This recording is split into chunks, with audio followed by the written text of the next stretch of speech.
ជិះដ្រូនទៅធ្វើស្រែរដ្ឋមន្ត្រីកសិកម្មឥណ្ឌូនេស៊ីកោតសរសើរក្រោយកសិករម្នាក់ច្នៃប្រឌិតយកដ្រូនធុនធ្ងន់ដឹកមនុស្សហោះកាត់វាលស្រែ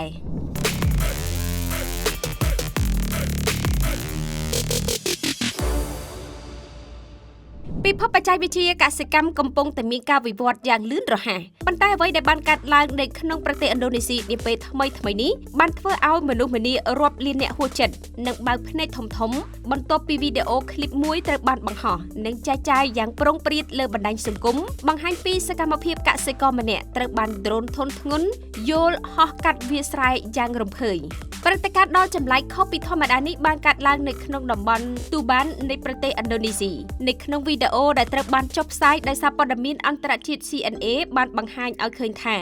កសិករម្នាក់បានតោងខ្សែដែលទម្លាក់ពីដ្រូនធុនធ្ងន់រួចត្រូវបានដ្រូននោះយោងហោះឡើងលើអាកាសនិងដឹកជញ្ជូននៅក្នុងចម្ងាយផ្លូវរហូតដល់ទៅ 1.5 គីឡូម៉ែត្រដោយចាប់ផ្ដើមចេញពីដីស្រែចម្ការឆ្ពោះទៅកាន់ចំណតរថយន្តមួយកន្លែងការហោះហើរដ៏ប្លែកភ្នែកនេះបានទាក់ទាញការចុច view រាប់សែនដងនិងបង្កើតឲ្យមានការវែកញែកយ៉ាងក្តៅគគុកលើអ៊ីនធឺណិតជំវិញការផ្ទុះការចាប់អារម្មណ៍នេះនាយកក្រុមហ៊ុនកសិកម្ម PT Bina Tani Makmo Chumbang បានចេញមុខមកបញ្យល់និងប្រាប់ទៅកាន់ប្រព័ន្ធផ្សព្វផ្សាយនៅក្នុងស្រុកថា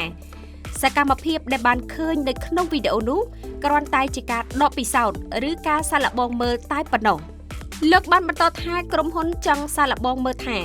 តើដ្រូនអាចមានលទ្ធភាពដឹកជញ្ជូនកម្មករម្ដងម្នាក់បានកម្រិតណាហើយការធ្វើបែបនេះទៀតសោតគឺធ្វើឡើងដោយមានការព្រមព្រៀងនិងស្ម័គ្រចិត្តពីសំណាក់កម្មករផ្ទាល់ដោយមិនមានការបង្ខិតបង្ខំនោះឡើយ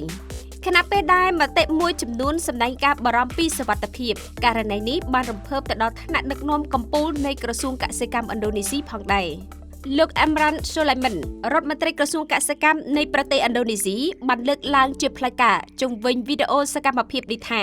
សកម្មភាពនេះគឺពិតជាមានគំនិតច្នៃប្រឌិតខ្ពស់លោកបានបញ្ជាក់បន្ថែមថាការយកបច្ចេកវិទ្យាដ្រូនមកប្រើប្រាស់ដើម្បីដឹកជញ្ជូនមនុស្សវាមិនមែនជាបញ្ហាខុសឆ្គងឬជារឿងមិនល្អនោះទេឲ្យតែការអនុវត្តទាំងនោះត្រូវបានធ្វើឡើងដោយផ្អែកលើស្តង់ដារនិងមានការធានាសុវត្ថិភាពខ្ពស់បំផុតទោះបីជាការហោះហើរនេះមើលទៅហាក់ដូចជាគ្រោះថ្នាក់បន្តិចមែនប៉ុន្តែវាបានបើកទំព័រថ្មីមួយនៅក្នុងការបង្ហាញពីសក្តានុពលនៃឧបករណ៍ដ្រូនធុនធ្ងន់នៅក្នុងវិស័យកសិកម្មទំនើបនាពេលបច្ចុប្បន្នដ្រូនត្រូវបានគេប្រើប្រាស់យ៉ាងទូលំទូលាយសម្រាប់បាញ់ថ្នាំសម្លាប់សត្វល្អិតឬពង្រាយគ្រាប់ពូជប៉ុន្តែវីដេអូរបស់កសិករឥណ្ឌូនេស៊ីរូបនេះប្រហែលជាសញ្ញាមួយបង្ហាញថា